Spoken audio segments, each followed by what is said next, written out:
Hello and welcome to the coronavirus update for the 3rd of August 2020. So we've had, oh good God, what is it now? Started in February, so 6 months or so we've had of this. And for the world, you're looking at 20 odd million total cases. About 0.7 million people have died of this so far.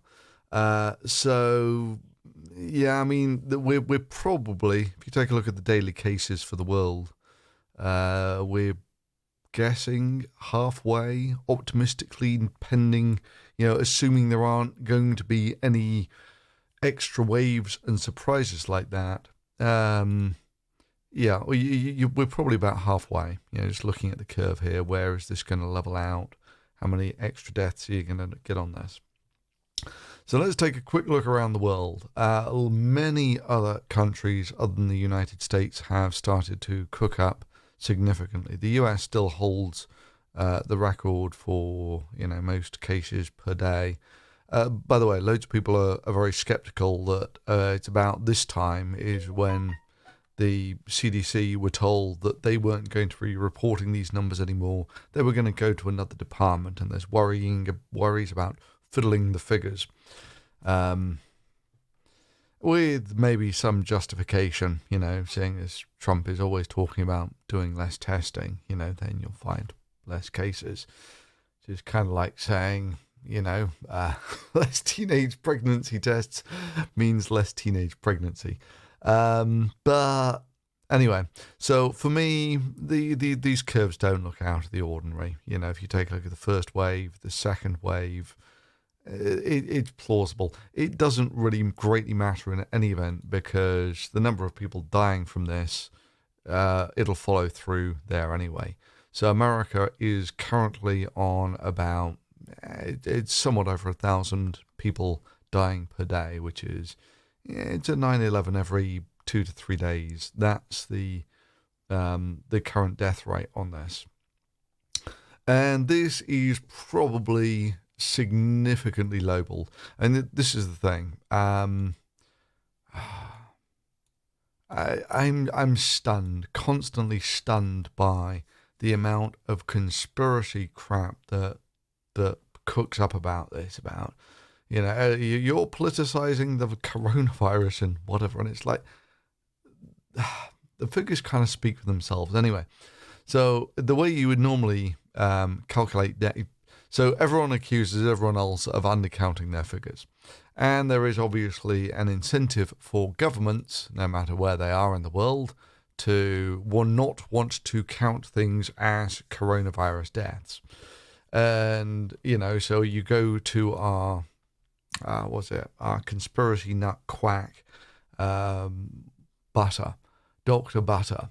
And he was saying, because someone died in a road accident, they were counted as a coronavirus death. This must mean that they're massively, they're counting basically any deaths as coronavirus deaths.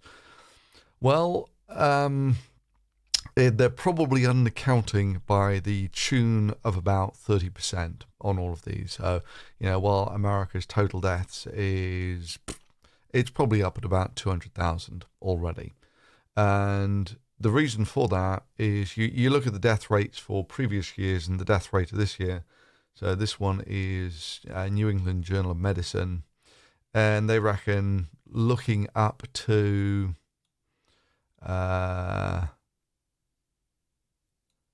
in the United States between March and May. And the number of excess deaths is 22% higher than actually reported.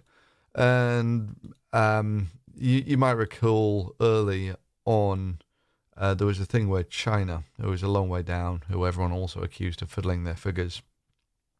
They were hovering about 3,000 dead, and then they said, nah, it's actually about 4,000. So they just stuck an extra 1,000 cases on their deaths.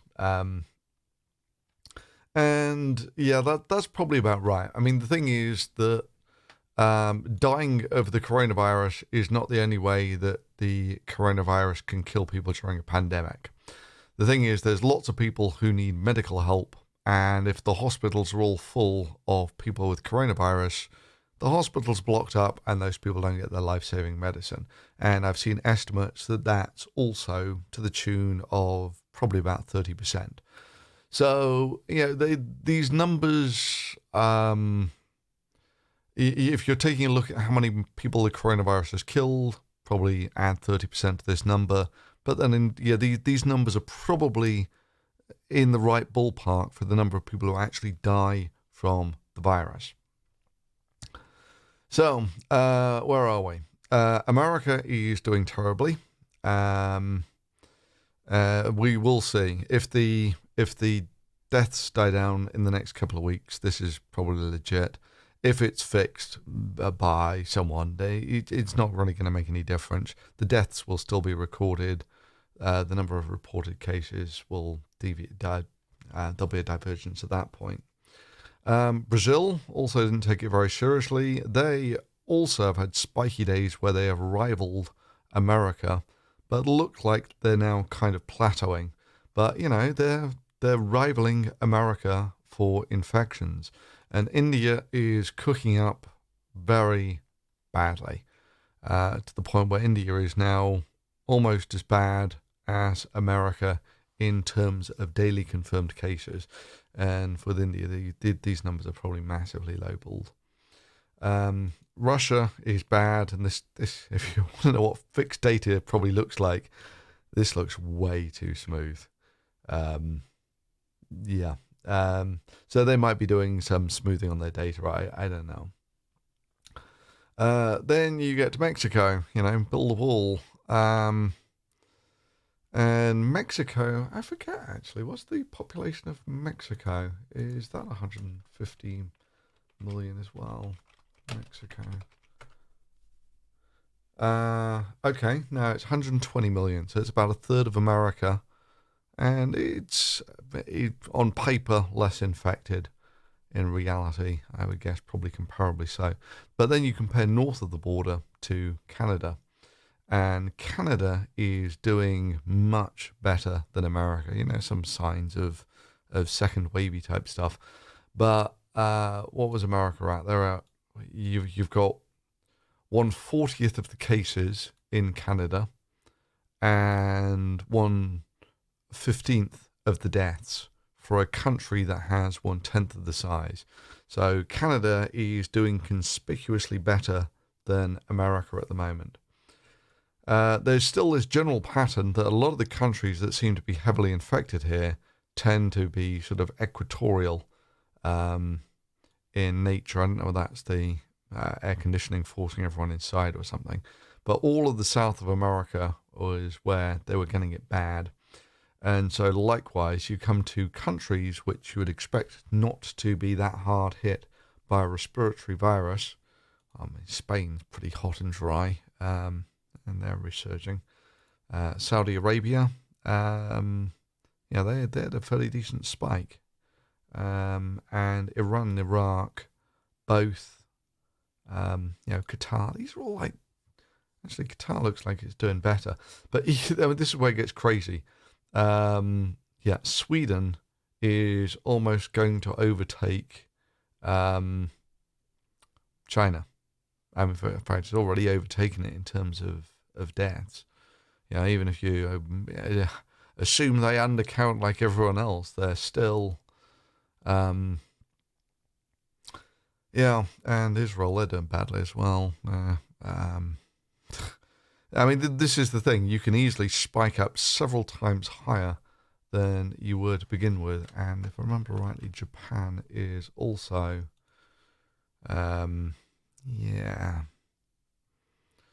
So it's always the worrying thing. We'll take America just as our sort of textbook example here. America, 5 million confirmed cases out of a population of 300 million. So it's just, it's getting on for 2% of the country has had the virus, which means, this can easily get 10, 100 times worse without greatly breaking a sweat.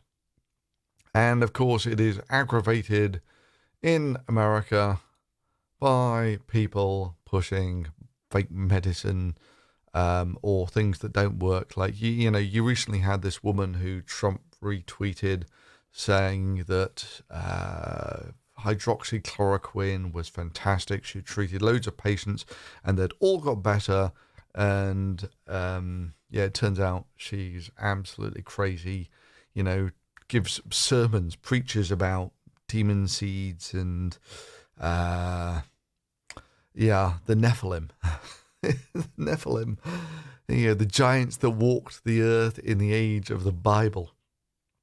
Apparently, they're still going around causing disease or something. Meanwhile, hydroxychloroquine, from very early on, it was astronomically unlikely that you would just randomly take a drug off the shelf and be able to treat a virus with it. That's just the simple biochemistry of the problem. These drugs, they usually just inhibit one protein, one enzyme, that sort of thing. So the chances of it being, if it was a antiviral medication, maybe, because, some of these antiviral things have similar enzymes, but it was astronomically unlikely. And if it did work and was efficient, it would have been bloody obvious by now that it is. And yet, all of the double-blind, all of the double-blind placebo-controlled studies basically found no benefit. Whereas, of course, there are potential risks. And Trump is still pushing this, and the number of crazy folks who say, all you got to do is add zinc to it. And again, of all the dumb things, the chances of hydroxychloroquine being biologically active against a virus are almost non-existent. The chances of zinc doing it are comically low. And then, of course, you've got all the problems with people wearing masks, or more to the point, not wearing masks. Now, and that's a problem with an infectious disease, is what you do affects what happens to the rest of the country. And I have real worries about Europe. The whole of Europe is basically ripe for wave number 2 at the moment. And I speak as, I'm living here at the moment, and it's basically back to business as normal. There are huge crowds. Masks have been removed because the infection rates were so low. But that basically is now, you get the virus into a decent-sized city with a metro and all that sort of thing. It can spread absolutely everywhere in a couple of weeks. So this is my prediction of what's going to happen, is because in Europe at the moment, okay, Spain, they had a flare-up, right, to the point where UK introduced quarantine again for people coming back from Spain. But Italy looks kind of fantastic at the moment. Hell, 300 new cases per day for a country of 50 million people.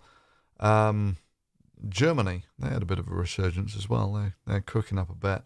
Or let's come down to somewhere a little closer to home, like, actually, no, how's Croatia doing? Yeah. So this is the thing. A lot of these southern European countries, Greece, how's Greece doing? Where's Lithuania? I've got no idea how they're doing. There we go, Czechia. So, it can bounce up very quickly. Once people have let their guard down, that's essentially when you're ready for wave number 2. And And what are we waiting for with all of this? It's hopefully going to be a vaccine. And hopefully it will provide an extended immunity, which will mean that you'll be able to get this transmission rate down massively, which hopefully will get the whole thing under control.